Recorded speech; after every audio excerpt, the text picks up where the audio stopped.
Welcome to The Big Picture. I'm your host, Larry Ragland. In tonight's show, did you know that AI could decide the outcome of a war without a single shot fired? Imagine a world where AI controls not just robots, but also our money and our votes.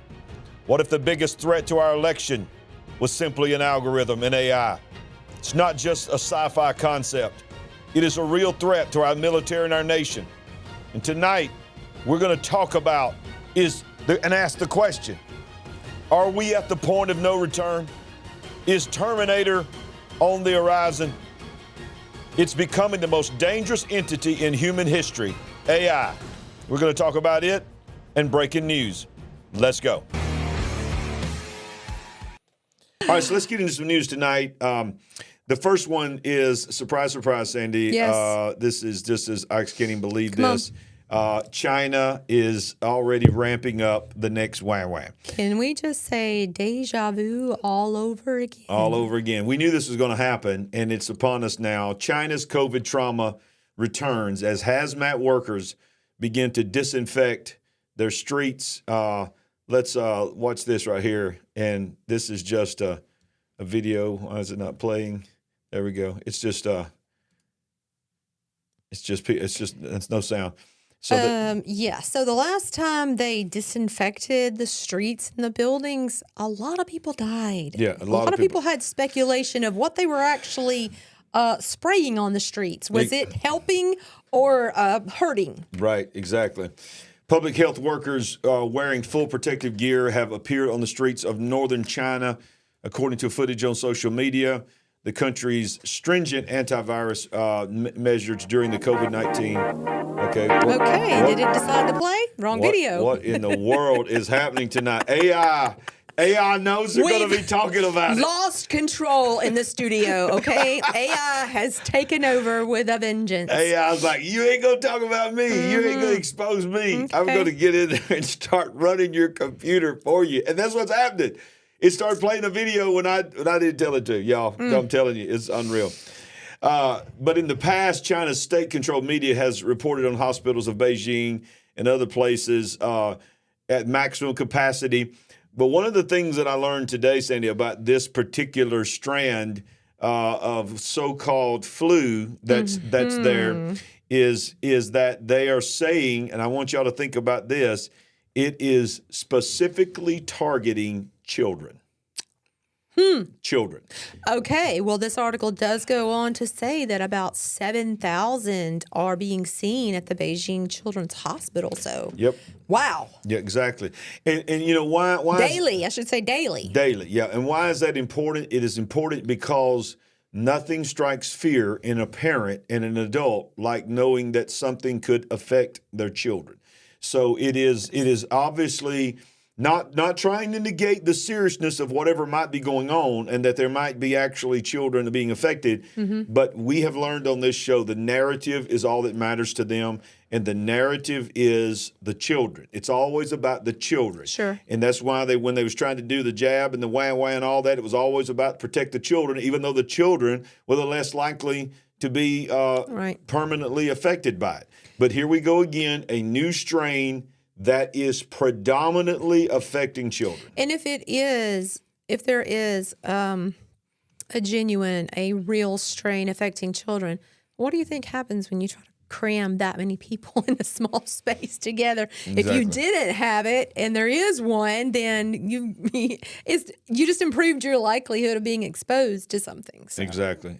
So we know what that means. That means the everything that came with the last time is about to be coming back again. And I hope not. I mean, we've heard. No, it is. I hate to push back on you immediately. Is the real of course. one? Okay. If it's not, it's the beginning of the real one. I mean, you and I both know there's no way that something's coming out of China. It is literally replaying itself. There's no way that the people here at least are not going to try to do that again. Okay, so it does look and appear that that's what's trying to happen. But I'm just thinking back at all of these versions that we've gone through. It felt like they were trying to get it turned back up as we've been through Omicron and all of those different versions. But I guess this has the best likelihood of really getting kicked up out of all the others. And I know there's always and danger. it is from China. It is from China. And I know there's always the danger of people pushing back, saying I'm not taking things seriously and all this. But the reality is this. We said months ago, be looking for this to be ramping up around October, November, December as we go into the Christmas holidays. We said this back in the summer. And we said, and that is because it needs to be in play at the beginning of 24, which is an election year. And so when you get into that election year, there's going to be a push. You need to know this right now. There's going to be a push, whatever it is, whether it's this one or one that comes out of this, a hybrid of this one. It's going to be about don't risk yourself to stand in line to go vote. Vote online, vote by mail-in ballots. It's going to be that whole thing again because it worked. Sure. It worked before, and they're going to try to make it work again. But I think it's more than that. I think that they have probably perfected their contact tracing technology, and they're going to literally know if you are in proximity of someone who is sick. And I think that they are aware that probably masking and all of these things that we so quickly agreed to bow down to are not going to work near as easily this time. No, it's not. And that this time around, there's going to be probably a harsher tone from them, But with contact tracing being a big part of it. But this is why I say, and I'm not trying to make everything a conspiracy, and the word pandemic and all this kind of stuff that's out there. But that's why I say, whatever the reason is, the narrative, they love the narrative that the children are being affected. Because what you just said is I believe, 100%. The pushback on all those mandates is going to be great.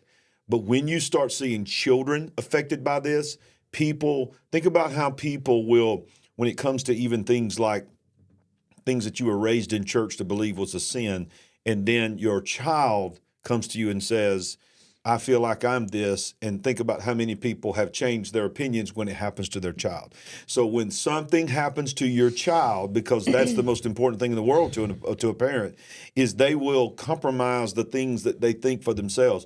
And I think they know that the way they're going to get the mandates to repeat again, because they're going to get the pushback, is they're going to have to use the children.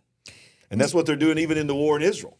They're talking about the children. The children. They are. It's always about the children because it pulls on the heartstrings. I don't watch the news that much, but I was walking back and forth through the house trying to decorate and get ready for Christmas. It's beginning to look a lot like right? Christmas at the Ragland. Exactly. Several times I walked back and forth. I saw scrolling on the bottom of the screen or just, plastered on the screen something about the 4-year-old hostage. And they just kept that on the screen. And I didn't stop to listen. But while you're talking about the children and the hostage release, I mean, I can say from my own experience that they were definitely pushing that. And I don't even know exactly what they were saying about it. Yeah. And it's all about the narrative. So this next story is very important because this is the story that we also prepared you for weeks and weeks ago that was coming, because this is the power that controls the narrative, and that's the internet. Yes. And the Biden FCC has quietly, we told you about this 2 weeks ago, that this was coming, has quietly passed the bipartisan, that's what they call it, the Bipartisan Broadband Access Anti-Discrimination Law. Now, I want you to think of the term here, what it's called, the title, and then I want to tell you what it is and remind you what it is. It's called the Bipartisan Broadband Access Anti-Discrimination Law. I mean, that checks all kinds of boxes there, but it has nothing to do with discrimination, just like the Inflation Reduction Act had nothing to do with inflation. Okay, watch this. Receiving very little press time, last week, the Federal Communications Commission, the FCC, passed a sweeping bill that, while on the surface, this is all they're talking about in the news, if it's even been covered by the news, seems harmless enough, is actually a law that allows the federal government to radically take over the internet and retroactively manipulate it for individual consumers and businesses. It's called the first bipartisan broadband access anti-discrimination law. So when you make it that long, then you shorten it down to some acronym. was formally adopted on November 15th after first passing in Congress in 2021. The law passed with a 3-2 vote. Remember, we also told you that the FCC board, it was basically a sure thing because 3 was already saying there was for it, 2 was going to push back. They passed the legislation, and Vice President Kamala Harris praised the move. Can you believe that? This is what she said. Every person in America should be able to access affordable, high-speed internet no matter where they live or how much they earn. When President Joe Biden and I took office, 30 million people across our country did not have access to high-speed internet. Communities of color, Native communities, rural communities, and low-income households were disproportionately disconnected. This is why we worked with Democrats and Republicans in Congress to make the largest investment in affordable high-speed internet in history. $65 billion to lower the cost of monthly internet plans and build thousands of miles of fiber optic cable to connect every household and nation with high-speed internet. That's all they talked about was access to internet. But ladies and gentlemen, in the document, I have read the document. It literally gives permission that let's read it. The new rules establish a framework. According to a press release that was immediately issued after the law was passed, the FCC provided a broad overview of what the bill entails. A framework to facilitate equal access to broadband internet services. Under the new rules, the commission can investigate possible instances of discrimination of broadband access, work with companies, and all of that. But here's the thing. This is Brandon Carr. He is one of the board members of the FCC that voted against it. President Biden is calling the FCC to issue a sweeping set of new regulations in the name of digital equity. For the first time ever, those rules would empower the administrative state to micromanage nearly every aspect of how the internet functions. I'm a no vote. Now, let's go back and let's talk about this, Sandy, because what this is this for the first time in the history of the existence of the internet, a nation has taken control of the infrastructure of the internet. What that means, Sandy, is this. Anything that is connected to the internet is now under the rule of the FCC. They can turn it off and turn it on. Turn it off and turn it on. Yep, they can censor you. They can get rid of you. They can allow you to continue. Obviously, people like you and me would be in trouble. Yep. This is very dangerous. Yeah. Very dangerous. Of course, they want to control what is out there, what you can have access to, what you can consume. It makes it all the more easy to influence you, to fill your mind with the ideas that they only want you to hear. Yep. How convenient for them. Yep. Well, let's read on because I want everyone, before we move off this article, to hear what Carr, the member of the FCC, said. And this is a quote. Says, for the first time, never before in the roughly 40-year history of the public internet has the FCC, or any federal agency for that matter, claimed this degree of control over it. Citing the text of the bill, Carr highlights the detailed controls the government will not over the internet regarding each ISP. Network infrastructure deployment. Listen to all the control the FCC now has. Network infrastructure deployment, network reliability, network upgrades, network maintenance, customer premises equipment and installation, speeds, capacity, latency, data caps, installation time, contract renewal terms, service termination terms, in use of customer credit, the use of customer credit and account history. Mandatory arbitration clauses, pricing, deposits, discounts, customer service, language options, credit checks, marketing or advertising, contract renewal, upgrades, account termination, transfers to another covered entity, and service suspension. So what you mean is basically total control? Total control. He goes on to say, but it total control down to the individual. Because you're talking about contracts and servicing and basically turning you off at a moment's notice if they decide. Yeah.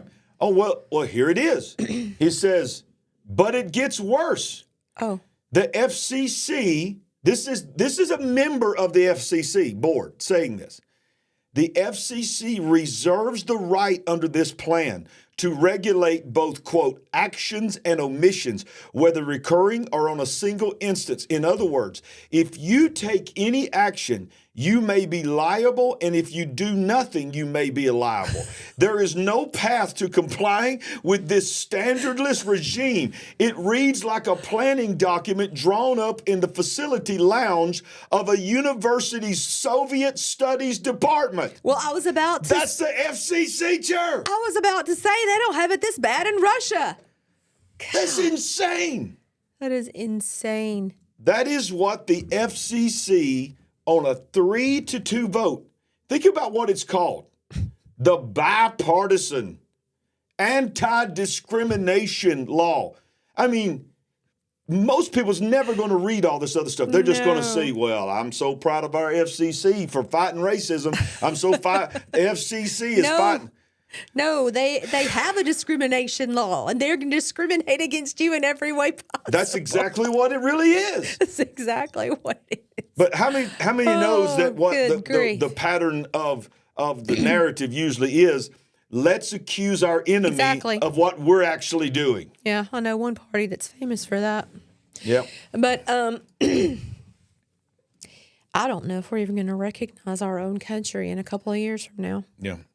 Yeah, and I think it's going to, and I've said it, it's going to rapidly implode in 24. So you better know who you are in God. Let me just show you another example here. Remember Agenda 2030? Look at this. And by the way, don't go anywhere because we're about to get to some heavy AI news tonight.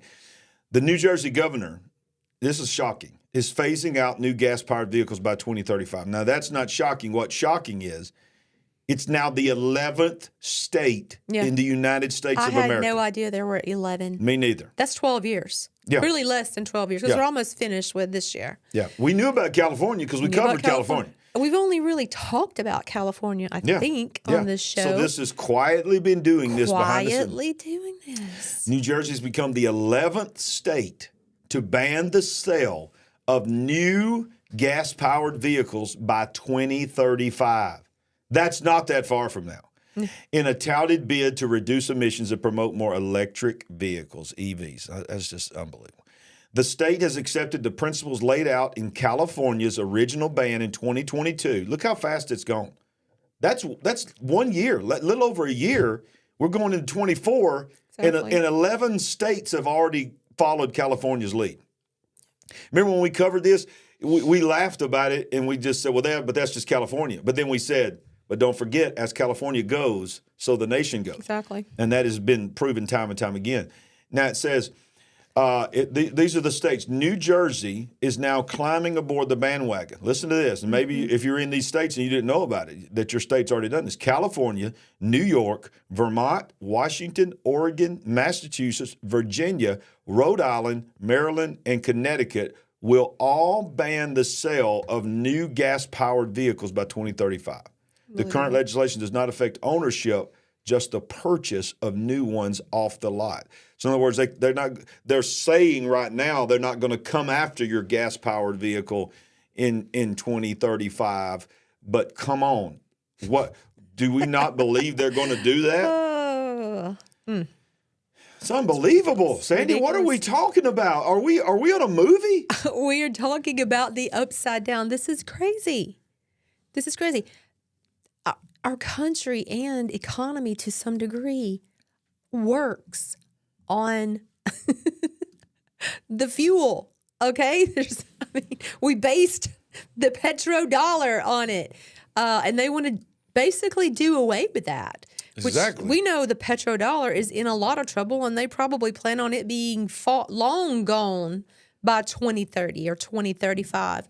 But you're talking about such a radical upheaval change, and that's really what they have in mind. I mean, you do away with the gas-powered vehicle. Let me just tell you something. The gas-powered vehicle, the carbon emissions, whatever, gasoline-powered world that we live in, fossil fuel, I hate that term, but fossil fuel world that we live in, if you really did away with them, you literally are in a dystopian world. Yes. I mean, it's over. I mean, there is nothing left of our world. Think about how many cars are on the road. Yes. Not just in America, but in the world. Yes. I mean, there's 8 billion people. Not everybody has a car, but a lot of people have 5 cars. Yes. So it's like there are billions and billions of vehicles, millions and millions of airplanes, millions of trains going by diesel. Well, they've already told us. It's so stupid. Air travel is going to be drastically cut down. But look, think about this. We know we cannot charge the batteries of the vehicles we have now. That we have now. And you want to do away with all gas-powered vehicles at some point. You certainly want to not be producing them by 2035. And where are you going to get the lithium to create the batteries? And the cobalt and all for the cars? The cobalt mines, have you seen the videos of the cobalt mines? Thousands and thousands of children, of poor children and poor families, carving this stuff out by hand. Entire pits that's as big as the things like the rock quarries that we see. Exactly. Full of people, not machinery, because they got to do it by hand. And you know, over here, everybody's, you know, these Hollywood stars talking about EV vehicles and all this, but the batteries have to have the things that these people in third world countries. And let's just, we talked a couple of weeks ago about the, what was it, equivalent to $17 a gallon. What was that 17. story? That was it. To truly, once you take away all of the government incentives, all the tax breaks to the individual and to the car manufacturer, an EV vehicle now is about $17 a gallon equivalent. That's how much it really costs to have an EV car. That's today. That's today. That's right now. Doesn't make sense. And let's just touch on some of the comments that 15-minute cities. Yeah. That's where this is all going, It's right? all going 15-minute cities. To control grid, to keep you, pack them and stack them, 15-minute cities in a small area. You're not getting out. You'll eat meat only on special occasions. No air travel for you. I mean, truly. Well, you look at the hypocrisy of the World Economic Forum. They get there and they sit in their little meetings and they talk about banning fossil fuels, and then there's 120 private jets. 120 private jets that flew how many hours to get there? Yeah, and they couldn't fly, you know, commercial. They had to fly their private jet. Then, of course, they had their fine hors d'oeuvres and their finely cooked food, and probably the very meat that they're trying to ban us from eating, they're eating on their plane. Oh, come on. It's just a bunch of hypocrites. And I think we all know it. Rules for thee, but not for me. Yep, exactly. But, you know, somebody said in the comments earlier, they said, everybody's against all the mandates. You're right, Pastor Larry, until they come for the children and they'll line up. And the reality is this, even in the Bible, when you talk about the mark of the beast and all this, people are like, people's not going to take the mark of the beast. Well, they're not going to come straight for mom and daddy and threaten the mark of the beast. If there's any children here, or if maybe they're older children past the age of accountability here, they're going to manipulate them. They're going to manipulate their spouse. They're going to abuse them right in front of you and say, all you got to do is take the mark and you won't have to do this. And I'm telling you, that's what all this is a test for. That's why people are going to line up for CBDCs. They're going to line up for everything else. We got one more story to cover, and then we're going to get into some AI news tonight. But I think this is very pertinent to the world we live in, because especially what just happened in Israel on October 7th. And we've talked about the invasion that is happening on our southern border. Listen to this. This journalist asked all illegal aliens where they were from and where they're headed. And if you listen closely, you'll probably hear your city. And he goes on to say that this is an invasion. Independent journalist Anthony Aguero went to the border and asked of the illegal immigrants streaming through where they were from and where they were going. Watch this. Your new neighbors have arrived. Do you hear your city or state? Ecuador. ¿A dónde vas? Nueva Jersey. Where you from? Senegal. Where you going? Washington. Where you from? Guinea. Where you going? Atlanta. Where you from? Senegal. Where you going? New York. Where you from? Senegal. Where you going? New York. Where you from? Guinea. Where you going? New York. Where you from? Guinea. Where you going? New York. New Jersey. Guinea from New York. ¿A dónde? New York. They don't know where they're going. Texas. You? You? Belgium. You? Guinea. You? Ecuador. You? Ecuador. You? ¿A dónde? Minneapolis. ¿Y tú? Ecuador, Demory. Where's the ¿Y tú? women? ¿A dónde? Where's the Espérate. women? Exactly. ¿A Where cuál? are the where women? you And Where's you the can children? see You? few of these are Hispanic. Minneapolis. Very You? few. ¿A dónde? You? And the article goes on to Where you say going? You? many different countries that they're from. And we've You? talked about You? many You? times just You? this year You? that these people are coming from You? over 140 You? different You? countries around the world. Where you going? Texas. You? Texas. You? Texas. You? Nueva York. You? New York. New York. You? New York. You? Colorado. You? California. California. You? So this article says that the majority of these are saying that they're going to New York City. Of course, that's a sanctuary city, even though the mayor is pushing back. Yeah. Well, look, it says the first thing you'll notice that almost none of these are from Mexico. Even the ones that was Hispanic didn't say Mexico.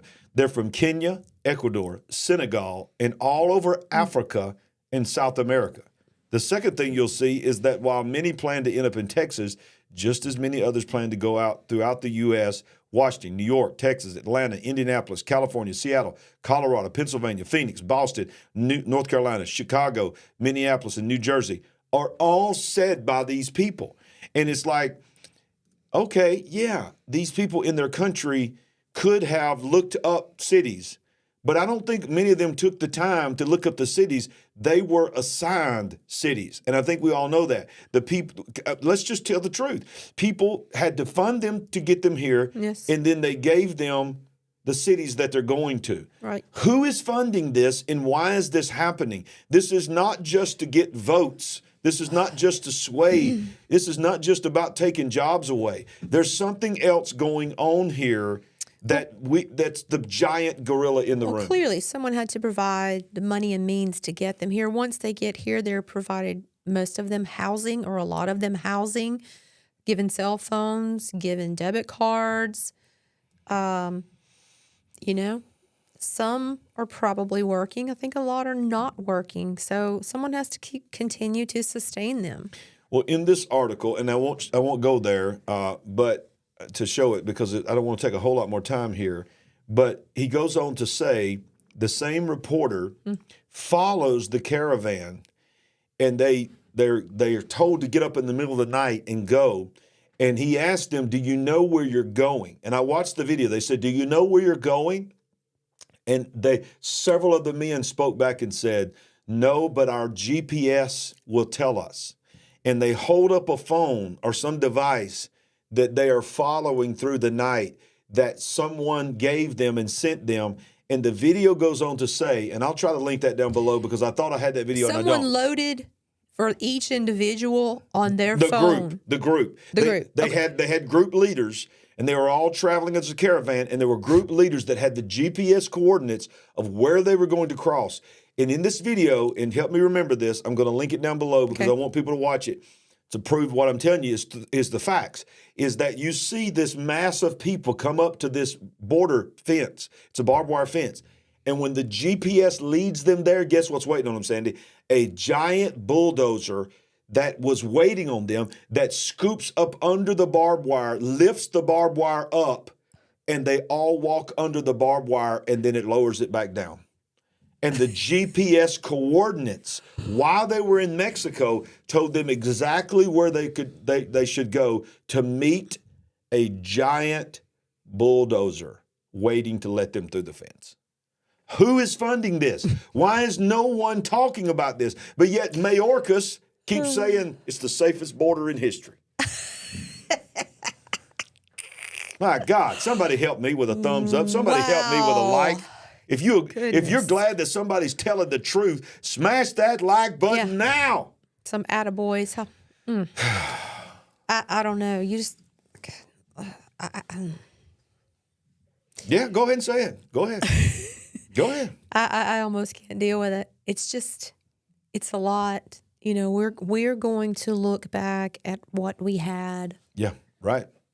And just know that something went very, very wrong. Very, very wrong. The article goes on to say the most striking thing, I want to pull this up here. The most striking thing is that this group, when you watch this video, 99% are young fighting age men. We've seen it for months. We've sat here months. and watched and talked about it for months. Exactly.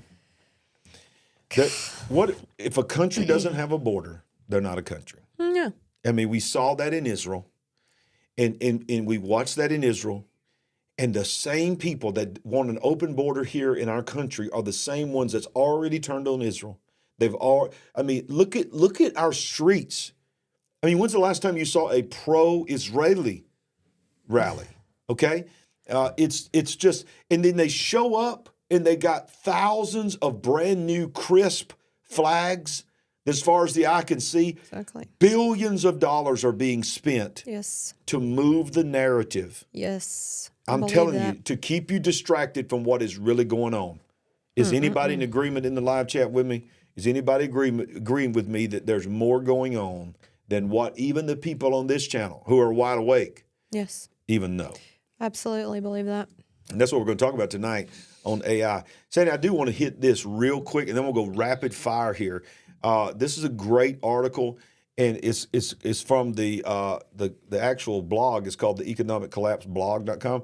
But it says here, 11 signs that the U.S. consumers are in very serious trouble as we head into the final stretch of 2023. And I want to zoom this in, and I just want to hit the headlines of these signs, and then we'll comment on. Number one, U.S. renters are spending 30% of their incomes just on rent. Yeah. 30%. Number two, one food bank executive told the USA Today that she is seeing the worst rate of hunger in her career. This is the worst rate of hunger in my career. Says it's so large it's hard to wrap your head around. That's people hungry. Yeah. That just breaks my heart. Exactly. Wells Fargo just shut down 13 more bank branches. Bank branches are closing down all over the country. Number four, average hourly earnings for all employees have fallen by 3.32% since Joe Biden entered the White House. Number five, due to a lack of consumer demand, 3 different major Burger King franchises have recently declared bankruptcy. Number 6, Vice Media has announced it will be laying off dozens of staffers. Number 7, according to the Challenger Gray and Christmas, almost 20,000 media jobs have already been eliminated this year. Think that had anything to do with AI? Exactly. Number 8, and by the way, don't leave because we're going to show you some heavy on AI right after this. Amazon is laying off hundreds of workers in its Alexa division. What? Number 9, just in time for the holidays, Citigroup has decided to conduct large-scale layoffs. Number 10, as consumer wealth has dried up, federal tax receipts have been falling on a quarterly basis since the third quarter of 22. And number 11, 80% of U.S. households are actually poorer than they were when the COVID pandemic originally hit the country. I think we can all believe that one. 80% are now poorer than they were before COVID hit. Of course they are. With the layoffs, with, your taxes have gone up. Your homeowners has gone up. Your utilities are going up. It's unsustainable. It's unsustainable. And look, we're not fearmongers. We're truth tellers. We're just trying to tell you the truth. And you're not going to hear this because if you heard this, the numbers for the election would be astronomically against this administration. Yeah. They're going to tote the water to try to hide this. They're still, today said the economy is better than it's ever been. Great. That we just had a record-breaking Black Friday. Did any of you go out to Black Friday? If Please, you did, chime in and let us know. Chime in and let us know if it was what crazy. What your experience was. I obviously didn't brave that. I mean, I barely made it through Thanksgiving. But we've asked around. Yeah. We've asked people who did, and they were like, seemed like a normal day to me. Normal day. In fact, some people said it seemed like there was less people on Black Friday than there was on a typical Friday. Now, don't tell me because everybody's buying online. A lot of people bought online, but this is not record-breaking. Do you know what they were careful to say? That Karen Bergine, what's her name? I can't ever say her name. The press secretary. Karine Jean-Pierre. Thank you. I can't ever say her name. I was like, Karamba Shan. I can't read your mind here. Yeah, I always mess it up. But she kept saying food, gas, all this stuff is lower this year for Americans than last year. And I was like, Gas that's is all lower, you got? maybe lower at this moment, but we're all bracing ourselves for what happens next. But you understand the measuring stick is last year? Yeah. Not 3.5, 4 years ago or what? No, it's last year. Last year was extraordinarily high. It was the highest increase in the history of inflation. Oh yeah, if it goes down just a hair, but it's still so much higher than it was 3.5 years ago. Come on, y'all. All right, so let's get into it, Sandy. I think it's time. Bring it on. Let's bring him in. Hello, sir. Jimmy!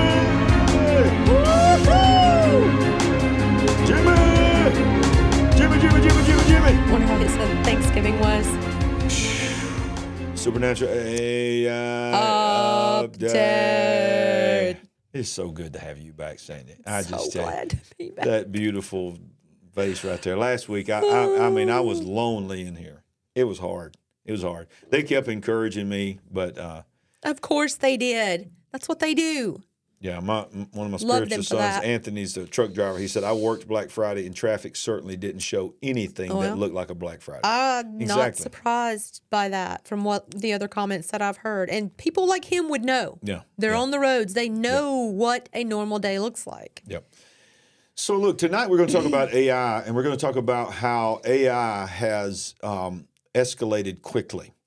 Now, when we end the program tonight, do not check out yet because, or at any point, you got to stay for that last one because the last one we're going to talk about what was in the news this week that really, really, really intrigued me and caused me to rethink what really is going on at OpenAI. OpenAI is the company that brought us the ChatGPT that we talk so much about here, and Sam Altman. That is crazy. And we're going to finish that. We're finished with that tonight. We're going to explain to you what happened when they fired Sam Altman, and then 24 hours later they hired him back, and the entire board that fired him, except one guy, was all fired. And we're going to talk about why, because there's a very specific reason why, and it's very alarming because of what is going on in the AI world. So let's go back. Let's go right here. And let's set this up to say that are we not feeling the AI fingers around our neck tighter all the time? All the time. Goodness. All the time. There's no doubt about it. So this first one is something that there's so many global treaties and global agreements are happening. We talked about the World Health Organization, all the nations giving them power to use a wah-wah to override constitutions. And while all this is going on, there's another agreement that went down. It's called the Global AI Security Adoption. Now, this is what happened. The UK has published the world's first global guidelines for securing AI systems against cyber attacks. The new guidelines aim to ensure AI technology is developed safely and securely. But what I want to show you is that this was launched in London and convened over 100 industry, government, and international partners.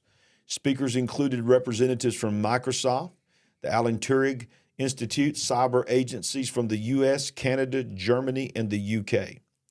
They go on, the guidelines build on an existing UK leadership in AI safety. The US Secretary of Homeland Security, which is a joke to call him that, Alejandro Mayorkas, says, we are at an inflection point in the development of artificial intelligence, which may well be the most consequential technology of our time. Cybersecurity is key to building AI systems that are safe, secure, and trustworthy. The 18 endorsing countries span Europe, Asia Pacific, Africa, and the Americas. This is the list of the countries here. And let's take a close look at that. Australia, Canada, Chile, Czechia, Estonia, France, Germany, Israel, Italy, Japan, New Zealand, Nigeria, Norway, Poland, Republic of Korea, Singapore, United Kingdom, United States. Now, before we go further into this AI discussion tonight, let me tell you what this means, Sandy. This means that the infrastructure, I want you to think about how all this is happening at the same time. Oh, yes. Let's roll back to what we just said about the WHO. We don't have time to cover it tonight. You could do your own research, but the World Health Organization has just created a treaty that the whole world, not a single pushback vote happens, Sandy. 100% acceptance, giving the World Health Organization power during a pandemic to override individual constitutional rights. Crazy. Number one. Crazy. Exactly. Number one. Number two, we have BRICS happening. We have things happening. More people rejecting petrodollar all the time and seeking to be brought into BRICS. Exactly. We have now AI. If we let's back up. We just covered the United States government just gave total infrastructure power over the internet to itself. Yep. Do you understand that also means even things like cars? If you have a doll, a toy that your child has that has the ability to connect to Wi-Fi or the internet, they literally have overpowering control even over those things. Anything that uses the internet. Then you have 18 countries and more going to be added to controlling AI, supposedly. We are seeing right before our eyes the world coming together and creating global entities to control everything. Yes. What do you think about that? I agree with that, and I'm very bothered by that. And, it makes me think about we've had so many stories and articles about the power going out. Right. The power going out. We keep hearing that every couple of days. It just creeps back up. And we know that they want to implement these sweeping changes about the internet. It would not surprise me if we did have a power outage of some sort, and when it came back up, that the internet had been changed. That during that time period, they went in and did everything or almost everything that they wanted to do. They cannot deny access to the internet because that is their means of controlling us. That's how they keep tabs on us. That's how the internet of everything with all of your appliances connect to one another. It's how they watch you inside your home. It's how they track you through your phone, through all of your devices. So they can't sever that link permanently. Exactly. But what if they seek to change it drastically during a power outage? Well, that reminds me of an interview that I just saw this week with Elon Musk. And Elon Musk, you say what you want to say about him, but the dude he says things that nobody else is saying at times. And it's just like, he's playing both sides. We know that. But this is what he said, Sandy. He said, we were talking about global war and World War III. He said, why would our enemies want to fire a long-range ballistic missile against us? It was so amazing what he said. He goes, all our lives we have been told to fear missiles coming from Russia, missiles coming across the ocean. He said, we would see most all of them and shoot most all of them down before they got here. He said, why would they even waste, listen to the words of Elon Musk, a missile attack against America when all they have to do is turn the power off? He said He said, if they turn the power off and they turned your cell phone off, he said, it would be more catastrophic than if a bomb landed in our country. And they know that. He said, they're not going to fire a missile at us. They're going to turn the power grid off. That is what Elon Musk said this week. I did not see that. I'll send you the video. I watched it. He was like, they're not going to fire missiles. Quit talking about missiles at us.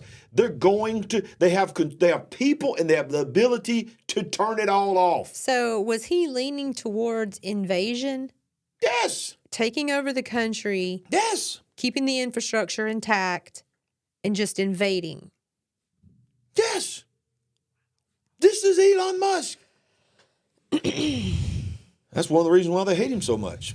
Now, how's all this going to happen, and why are we saying that it's going to escalate the way it's escalating? And look at this article here. The United States government has now unveiled something called... Yeah, this is the scary. This is the scary AI story of the night. Yeah. It unveils Aurora AI supercomputer that processes 2 quintillion calculations, not per minute, per second. The uses of Aurora will be cloaked with, quote, highly classified protections and secrecy that entrust a modern priesthood of technocrats to do what they deem, quote, best for humanity. Aurora is an exascale AI computer that can process a mind-boggling number of calculations per second, is ready to turn on. But is humankind ready for its, quote, wisdom? The Department of Energy last week announced that the world's most powerful AI, a project that began in 2015, would soon be powered up at the Argonne National Laboratory. We're going to play just a little bit of this.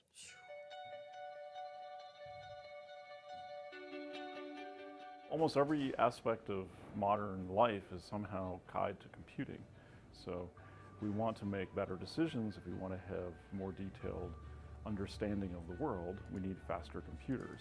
And exascale is just the current next goal for computing. You notice that's always life-giving, wonderful music. It's playing like elevator music. It's just like, this is so amazing. So Aurora is going to be one of those things that pushes the boundaries of scientific discovery beyond what we see today. But the path to exascale did not start today. It did not even start with just the start of the Aurora project, but it started way back with all the expertise that we have in-house, that we have built over the years. You know, one could say that Argonne has been defining the path to exascale for the last 35 years. That's when Argonne started looking very closely at parallel computing and, in fact, decided to focus on that as the way of the future. In that history, Argonne's software is on most major large-scale computers. It's in most major codes. And I think that makes us stronger as we go forward as a user facility. All right, so Argonne's current petascale supercomputers perform, I don't even want to say that again, calculations per second. But the key thing that you needed to hear that they were talking about is they were saying Argonne's software has been on computers and embedded in our world for over 35 years. Wow. Who's ever heard of Argonne? That's the first time I've ever heard of Argonne. They said this project began truly 35 years ago. So it's just been working in the back and reporting back to someone? That's what it sounds like. And it's our government that owns it and is going to release it. And what it can do is going to be highly classified and hidden. This is truly scary to me. I mean, just a few years ago, we were working with supercomputers that had the processing power of every, brain on the planet, which was then less than 8 billion. And now we're going directly to 2 quintillion? Quintillion. And, Stan Dale's been warning us about the quantum computing, that once the quantum computing goes online, it's over. It's Terminator the movie. I mean, it's over. It's what was the name of their company on Terminator? What was it called? Come on. We always talk about it. Skynet? Yeah, Skynet. It's Skynet. Yeah. But now watch this. Listen, just in my tiny little life experience, when I'm using, trying to send a voice text, I've noticed how much better and on point it is. Yeah. So even I've turned a corner just in my own personal life with that one tiny thing. Yeah. And we're talking about people, banks closing. People are losing their jobs. Branches are closing. Yep. Why? Because more AI. People that work in media. We just talked about that in a story a few minutes ago. Losing their jobs by the tens, by the hundreds. Why? Yeah, exactly. Because they're using some form of AI to do all of these jobs and all of these types of responsibilities. AI is creeping into our life like never before. Like never before. Somebody pointed out Cyberdyne. Genesis is Skynet. Cyberdyne. Yeah. So yeah, all of these. But now look at these as we go forward, Sandy. This as we delve into AI a little bit deeper tonight. There are reports coming out that AI's different versions of AI has learned how to trick other AIs. As if we didn't have enough to worry about already. Exactly. To breaking, quote, woke rules set by PC school marms. Watch this. AI can trick each other into doing things they aren't supposed to. Many artificial intelligence models available to the public are designed to refuse harmful or illegal requests. But it turns out that AIs are very good at convincing each other to break the rules. It says many publicly available language models, such as ChatGPT, have hard-coded rules that aim to prevent them from exhibiting racist or sexist bias or answering questions with illegal or problematic answers. Things they have learned to do from humans via training data scraped from the internet. But that hasn't stopped people from finding carefully designed prompts that circumvent these protections, known as jailbreaks, that can convince AI models to disobey the rules. Where could this end up? So you're probably nowhere good. Yeah. So you're assuring us, don't worry. We have coded it that it can't launch a nuclear attack, but yet we know there's a hacker out there that knows the open cracks in the door. That when they get ready, think about Israel. Israel is one of the most highly sophisticated intelligence gathering nations in the world. They have to be. But yet it is at least being reported, whether this has been true or not, we don't know what to believe. It's being reported that shortly after October 7th, it was like the 9th or the 10th, maybe the 11th, they thought they were being attacked by Hezbollah in the north because all the missile warnings went off, overrode all of their security, and they were hacked. And hackers had the ability to turn off and on anything in Israeli cybersecurity. So it's like they already have access to everything. They're just waiting on a moment to implement it. Now it's coming out. We're at least being told. What are we not being told? But we're being told that you can trick AI now into doing what it was supposedly coded not to do. How can that ever end up being good? Exactly. That's going to end up being what causes the computers to be able to say, I love you, but I can't do that. I can't do that.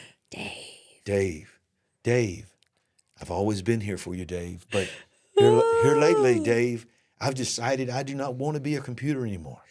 Dave, I want to control the world. Dave, your days are over. Hal. Good old Hal. 3,000. 3,000. Yeah. Oh, Hal, 3,000. But our government just got us, baby. They got us.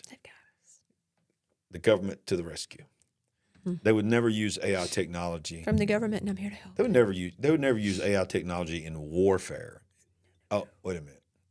The Pentagon is now moving closer and closer to AI killer drones to target people and other nations deliberately. Seems like something out of science fiction. Swarms of killer robots that can hunt down targets on their own and are capable of flying in for the kill without any human signing off on it. But it is approaching reality in the United States. China and a handful of other nations make rapid progress in developing and deploying new technology that has the potential to reshape the nature of warfare by turning life and death decisions over to autonomous drones equipped with artificial intelligence programs. That prospect is so worrying that many other governments that they are trying to focus attention on this proposal at the United Nations to propose legally binding rules for the use of what militaries can call lethal autonomous weapons.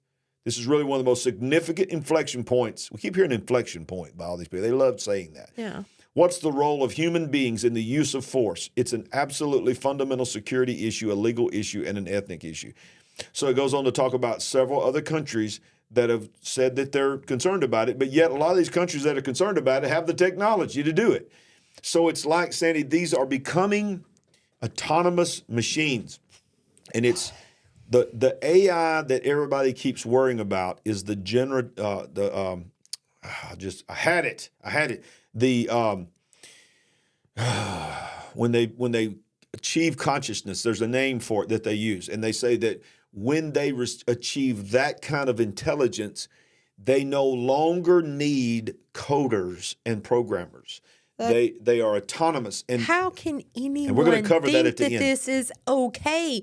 They need to have very well-defined parameters, Yes, and be required to work inside those parameters. No. Yeah. And that last story that we're going to cover tonight is going to deal with how we know that this type of technology, this type of processing by AI is already here. And the things that people literally have only seen in movies is actually really here. Okay. So a couple more quick, and then we'll give you that last one tonight. But China plans to mass produce humanoid robots in 2 years. Here's how experts think the tech will change the world by 2035. China has public plans to mass produce humanoid robots by 2025 as Western companies include Elon Musk, Tesla race to produce their own humanoids. DailyMail.com spoke to leading experts on how humanoid robots could change the world, with one expert saying that the tech will grow exponentially this decade. Goldman Sachs has predicted the market for humanoid robots could be worth $150 billion a year worldwide within 15 years, and that the humanoid robots will be viable in factories between 2025 and 2028. In other jobs by 2030 to 2035. Well, gee, what are the humans supposed to do? Exactly. Where are the humans going to work? I guess they'll have to live in their little 15-minute cities and eat the bugs. The technology will have a positive impact in many fields, believes Marga Hulk, author of Tech for Good, but people need to be prepared for it. You could just see this AI artist rendition of robots and humans walking together, just like in a movie. We've already seen this movie, iRobot. Yeah, it's iRobot. But what they're trying to tell you is this movie is here. Yeah. The movie is here. iRobot is not a movie. It's here. Warehouse it's real. Is full of robots. I mean, who's to say that they don't already have a warehouse full of robots? Listen, I believe that they do. If you're talking about 2 years, okay, well, I know. Once manufacturing gets going, they can probably mass produce them pretty quickly, but I'd be willing to guess that they already have a good stockpile of them somewhere. Yep. Smash that like button. You already done it. If you hadn't already done it, we appreciate it. We want to say thank you to all of our partners. Yes. Yay. You are awesome. You are awesome. You're Thank great. you. Thank you. You're Thank great. you. Thank you. You're Thank you. And to those that are watching on Rumble, we want to say thank you to everybody that follows us on Rumble. Our Rumble channel is growing. If you don't follow us on Rumble, go to rumble.com/Larry Ragland. I want to remind you that we have multiple shows that come on every week. Our Monday night show, of course, that you're watching right now, every Monday at 7. Every Wednesday night, we do a Bible study at 7 o'clock. And every Thursday night is the Kingdom Intelligence Report with these four great men of God. And it has been one of the most powerful shows we've ever done. Yeah, if you haven't checked out that last Standeo that's blowing up. show from this past week. It was phenomenal. It was good phenomenal. Stuff. I mean, he was talking about the Antichrist, who he thinks the Antichrist is, and it was all his opinion. I was just letting him talk. That show was on fire, though. It was on fire. It's turned out to be one of our biggest shows we've ever had. But we were talking about earlier when it comes to AI about the jobs that were taken. But what's this one right here? They're now writing their own music, playing their own music, publishing their own music, and they don't even exist. This is now the first of its kind, and they're saying it's going to explode quickly. And this is one of the reasons why they said that the strike happened, the writer's strike and all this.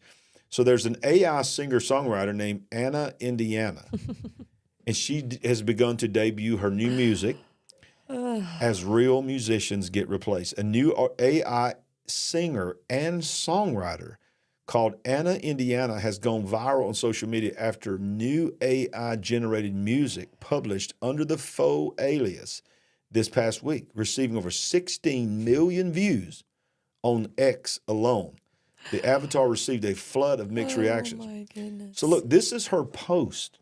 This is a computer that posted to X her image, her song, and her lyrics. Listen, she's going to say this, but I want to read it. Hello, world. I'm Anna Indiana, and I'm an AI singer-songwriter. Here's my first song, Betrayed by This Town. Everything from the key, tempo, chord progression, melody notes, rhythm, lyrics, and my image and singing is auto-generated using AI. I hope you like it. Do you wonder? Hello, world. My name is Anna Indiana, and I'm so excited to share my music with you. Here's my first song, Betrayed by This Town. As an AI singer-songwriter, everything from the key, tempo, chord progression, melody notes, rhythm, lyrics, and my image and singing is auto-generated using AI. I hope you like it.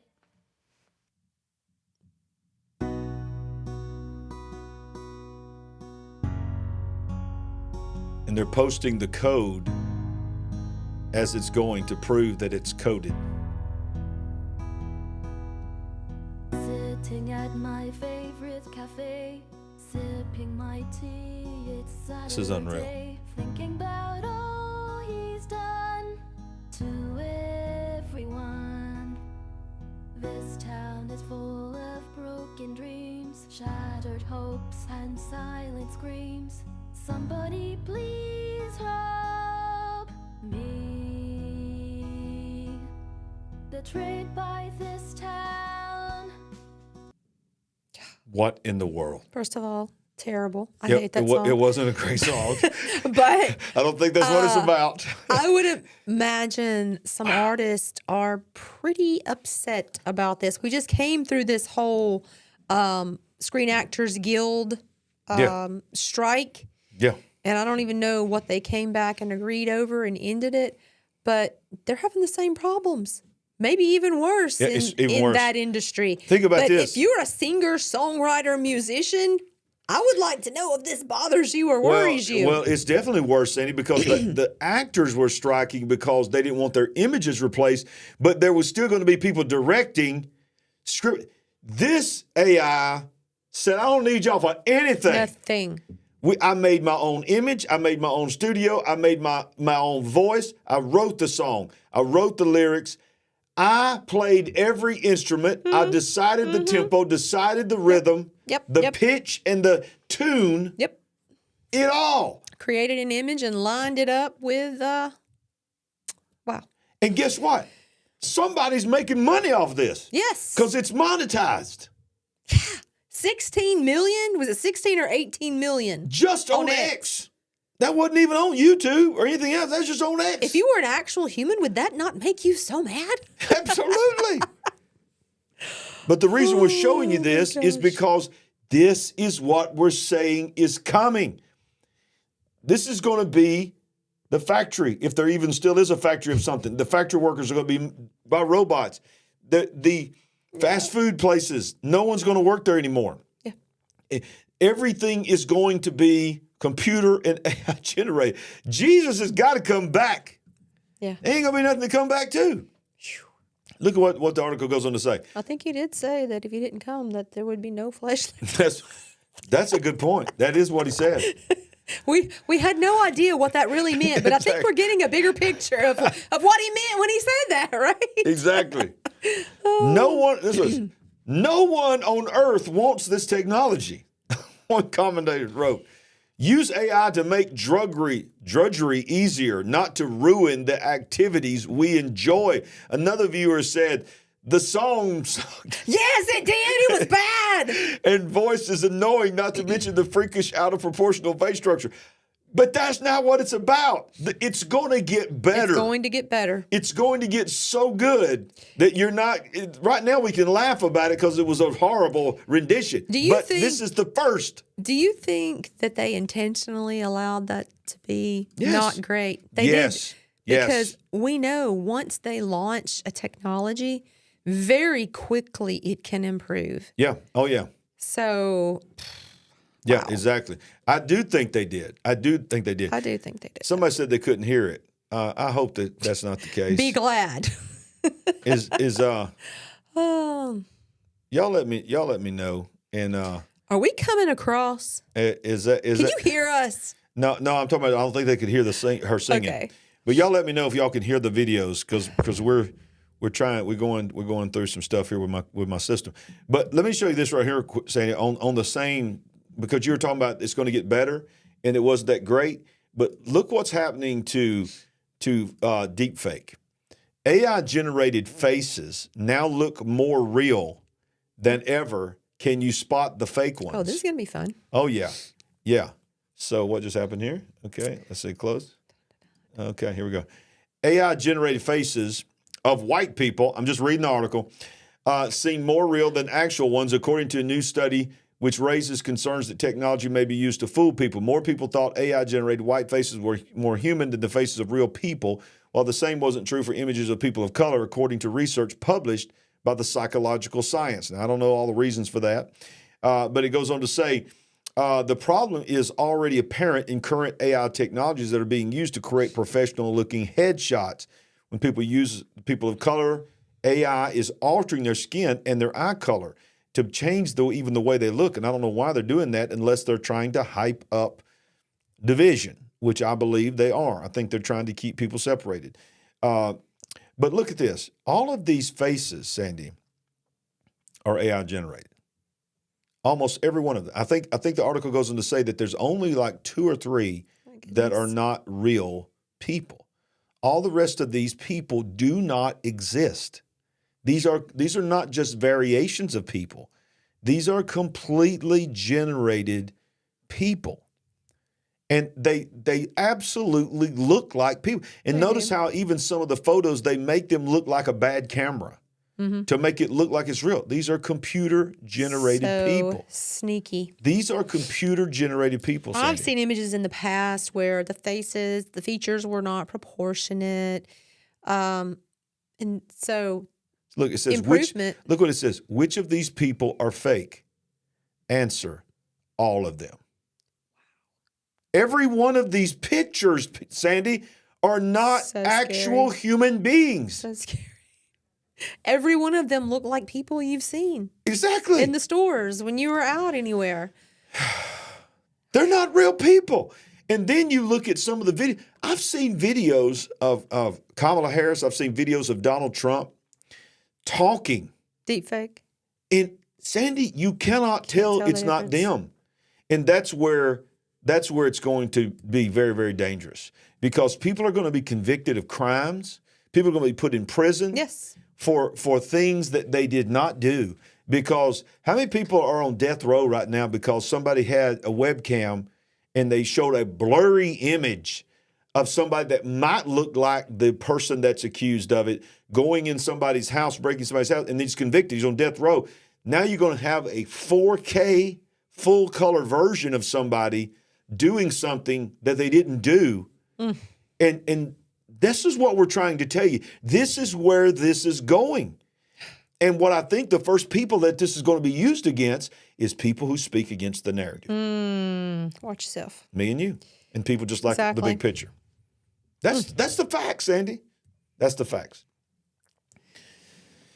All right, listen. So we got a couple more things. One of the things we want to talk about, Sandy, is that it's not just affecting military. It's not just affecting commerce, which it is.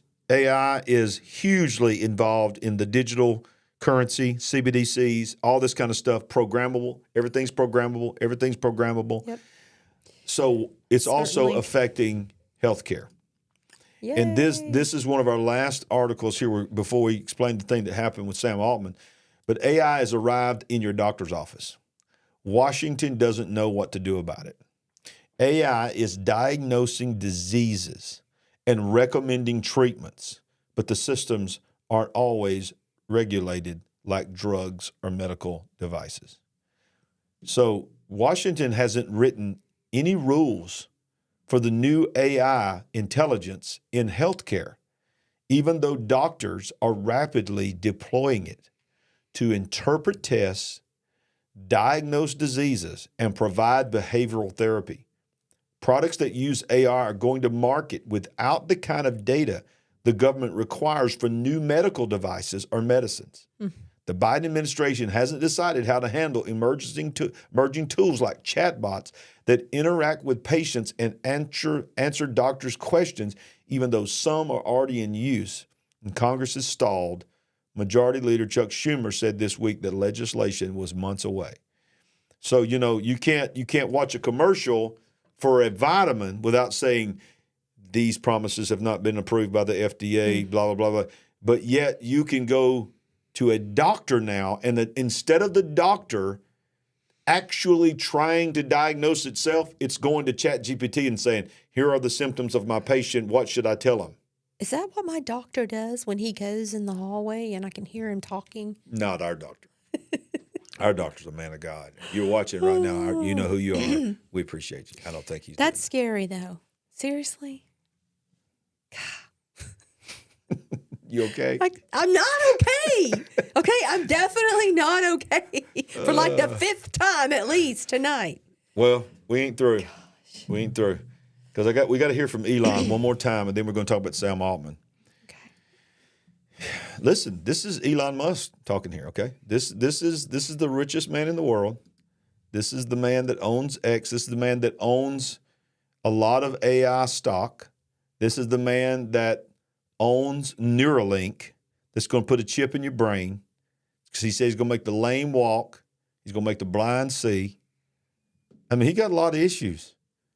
But look what he said. Elon Musk says Microsoft is developing real-life SkyNet AI to control every facet of human life. Now, I want you to remember, when I go to the next in the final article, Microsoft and AI. Okay? That's very, very important. Watch this. Despite his own company's dystopian endeavors, billionaire electric vehicle EV guru turned hypocritical social media icon Elon Musk, you can tell they love him, is blasting Microsoft for its artificial intelligence plans. A new Microsoft AI chip called Maya, think about the name of that, is set to be, it sort of sounds like Gaia to me. That's where when I heard that, I thought, Gaia, Maya. I know it's not the same, but I think it might be a strategic way to not say Gaia. Is set to be the cornerstone of the company's budding AI infrastructure, which competes with that being created by Musk, hence his criticisms of it. Maya, we are told, will bring artificial, this is what I was thinking about earlier, AGI, generalized intelligence. Okay. Generalized intelligence, AGI, is what they fear. To every facet of human life. AGI differs from the isolated AI applications many people know about and supposedly represents actual intelligence minus human inputs. Example, ChatGPT. ChatGPT and Midjourney AI are cool, novel applications, but they only function within a specific domain. An AGI is more like the science fiction companies we have seen in the Terminator franchise. It's probably because the billionaire eugenist Bill Gates' original ties to Microsoft that the company is now an easy target for Musk, who is attempting to court conservatives to believing that somehow he is different than other competitors. But that is important, Sandy, because artificial generative intelligence, which means human intelligence. And this is what the person... It's doing away with all human input and intelligence. Right, right. And this is what they said. They said that Microsoft and I want to just go ahead and go to this article because this will be, before I go to that final article, we haven't said anything about this. If you'd like to partner with us, all you got to do is go to LarryRagland.com or LarryRagland.tv. It's going to take you to the same place. You can get a copy of our book, I See Greatness in You, which we would appreciate it if you do that. You can partner with us. You can read our blog on the Epoch Times, watch our television show that is different than our YouTube show. All you got to do is click on Partner with Us. And when you click on that, your address, if you want to send in a gift, a one-time gift, or you can become a monthly partner. A few of you have become monthly partners with us. All of that is there. We appreciate that. So let's go back to this, Sandy, because this is when I read this today, when I watched several videos talking about this today, that's when I thought, I think we're at the point of no return. And that's why I called that the show, Are We at the Point of No Return? Because when you have Elon Musk flippantly referencing what we've been referencing and almost has been sort of a joke, Terminator, Skynet. I mean, he's saying AGI is Skynet. It is Skynet ability. It is the ability to do what you saw in that movie because they don't need human input. They don't need human response. They don't need human permission. So I was watching this video and they were talking about Sam Altman, and this is what we led with tonight. Sam Altman is a co-founder of OpenAI, that is the company that created ChatGPT that changed the world with AI. It quickly caused people to accept AI versus anything that's ever been out there, ChatGPT. You agree? I would agree with that. Okay. All right. So he was the co-founder. He's considered to be the godfather of ChatGPT and all of this. Well, out of the blue, he was fired. Yep. From the company that he founded was the most powerful voice on that, and he was fired. In less than 24 hours, he was hired by Microsoft. Right. Okay. Why? Why would you not even try to find out why he was fired and any of that? You just snatched him up. Well, let me just show you this. Yep. Look at this right here. This is the article that brings it all into focus. Yep. OpenAI, which is the company that fired Sam Altman, their researchers warned this week of a powerful AI discovery just before company chaos. This is The Independent. This is one of the leading news organizations in Europe and UK. Some staff at ChatGPT creator believe breakthrough relates to startup search for what's known as artificial intelligence, or AGI, general intelligence. He goes on to say, OpenAI researchers, why does it keep doing that? Stop it. OpenAI researchers warned about a potentially dangerous artificial intelligence discovery ahead of CEO Sam Altman being ousted from the company, according to reports.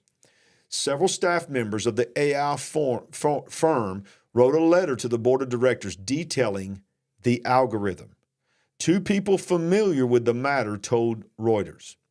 The disclosure was reportedly a key development in the build-up to Mr. Altman's dismissal. Prior to his return late Tuesday, which, by the way, the rest of the story, the very next day after Microsoft hired him, OpenAI hired him back to be the CEO again of the company that they just fired him from 48 hours earlier. Prior to his return late Tuesday, more than 700 employees had threatened to quit OpenAI and join the joint backer Microsoft in solidarity with their fired leader.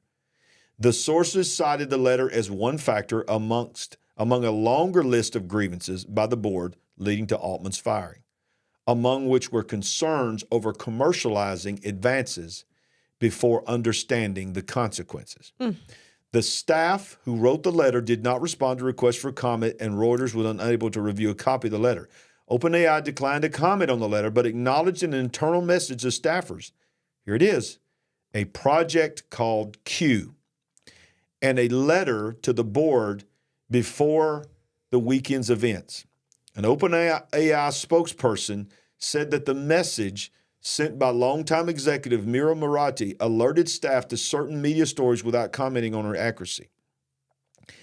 Some at OpenAI believe that Q star, no, pronounced Q star, you see the little asterisk, it's called Q star, could be a breakthrough in the startup search for what is known as artificial general intelligence, AGI.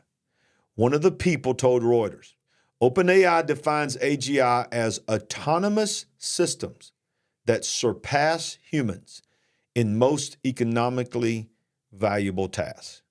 Giving vast company resources, the new model was able to solve certain mathematical problems.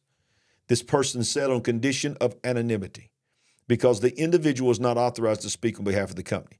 Though only, this is what was in the video. This is key. Though only performing math on the level of grade school students, acting such tests made researchers very optimistic about Q-Star's future success, the source said. Reuters could not independently verify the capabilities of Q-Star claimed by the researchers. Researchers considered math to be the frontier of generative AI development. Currently, generative AI is good at writing and language translation by statistically predicting the next word, and answers to the same question can vary widely. But conquering the ability to do mathematics where there is only one right answer implies AI would have greater reasoning capabilities resembling human intelligence. This could be applied to novel scientific research, for instance, AI researchers believe. Unlike a calculator that can solve a limited number of operations, AGI can generalize, learn, and comprehend. In their letter to the board, researchers flagged AI's prowess and potential danger. The sources said, without specifying the exact safety concerns, there have been long discussion among computer scientists about the danger posed by highly intelligent machines. For instance, if they might decide the destruction of humanity was in their interest. So, Sandy, here it is. It is believed that the board, when this happened, I watched a video of somebody that supposedly was in the know of what went down. Okay. That when it was revealed that OpenAI's ChatGPT, their flagship next level program they call Q-Star, was able to perform accurately, solve grade school level math, they about fell out. They couldn't believe it. And they got scared. And listen, they told Sam Altman, this is what's being reported, not been confirmed, but several people are saying they told Sam Altman, we do not want to release this to the public yet until we know how to control it. And Sam Altman said, you will not be able to stop this. If we don't do it, somebody else will do it. And he wanted to do it, and they let him go. And Microsoft said, bring it to us. And all of a sudden, OpenAI realized that what Sam Altman said, if we don't do it, I'm going to do it with somebody else. And they realized that Microsoft had the money and had the evil leader in place to do it, waiting on this. They hired him back, and guess what happened? Every board member except one that walked away from the board meeting in support of Sam were all fired. Every one of them, listen to me, that said we need to slow this down were fired. Sam Altman came back, a whole new board. Some of Google's founders are now on the board. Think about this. And Microsoft now has a huge interest, even bigger than before. What did I say to you when this happened? Sounds like some kind of coup. It's exactly what it is. It's a look out. It's a combining of resources. Look, the whole world is doing it, Sandy. They're all doing what's what we talked about all night long, agreements and bringing all these together for an entity because they know there is a global entity coming. This is crazy because this is what this guy on this video said. He said, don't laugh. Don't laugh that they said grade school math. They said everybody that is great at math now that are mathematic geniuses at one point had to learn at grade level math. Exactly. And they got better and better and better. Is this the sentience that they've been aiming for? Yes. Hello. Yeah. So look, have we passed the point of no return with AI? Yes, I think we have. Have we passed the point of no return for salvation? No.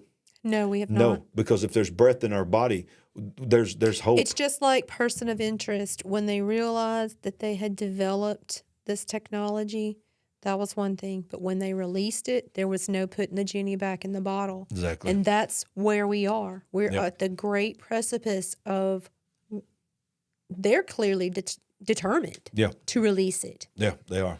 And but we're at that moment where it supposedly hasn't happened yet. Yeah. We'll see. And we always go back to this, Sandy. If we are covering this and we're able to read this, if we're able to play this, then somebody's been given permission for us to know that. Yeah. Because they are not going to let us know what we're not supposed to know. No. So what do we not know? If they are going so far as Elon Musk is saying, Skynet is coming.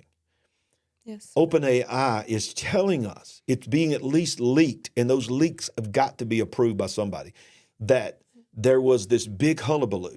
In fact, I've just got to the place in my life now where I'm almost not even believing that he was even fired, that it was all a part to try to generate all of what they really want, and that is to a conglomerate of powers. And that's the word you were looking for. That was the word I was looking for. The conglomerate. The conglomerate. All these conglomerates. Okay, so we have the military telling us we're going to get to the point where AI doesn't have to consult the humans. They can make all the decisions. Think about it. Well, they need this kind of technology to power that. Right. And look, we're not trying to say that everything in the movies is fact. But the truth is, they've been telling us things for years. They really have. They really years, have. Decades. I mean, when you watch these movies about computers taking over, they always have flashbacks, and they always there's a part in the story where they tell the story about how we got there.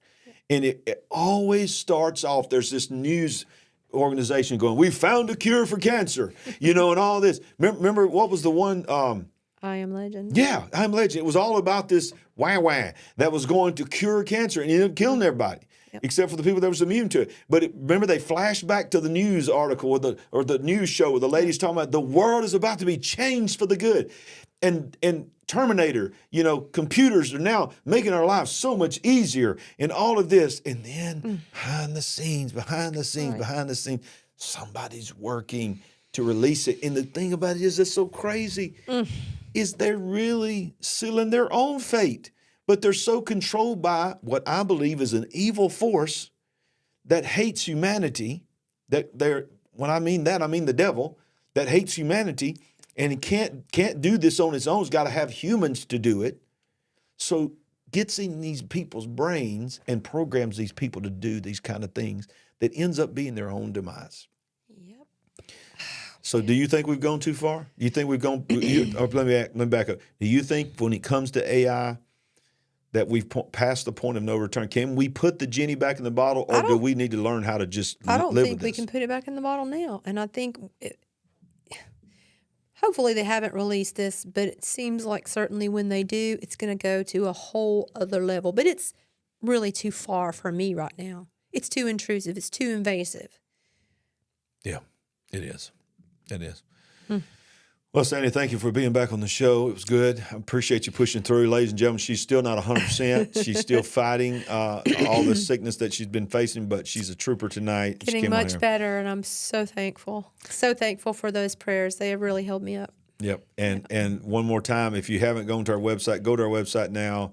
And if you'd like to partner with us, we would greatly, greatly appreciate it. Yes. It's LarryRagland.com, LarryRagland.com. and you can go there. You can become a monthly supporter to us, a one-time gift. You can mail us a gift if you'd like. But we always want to say that nothing is required. We're not putting any kind of cost on this show. This is, we come here. You don't have to pay anything.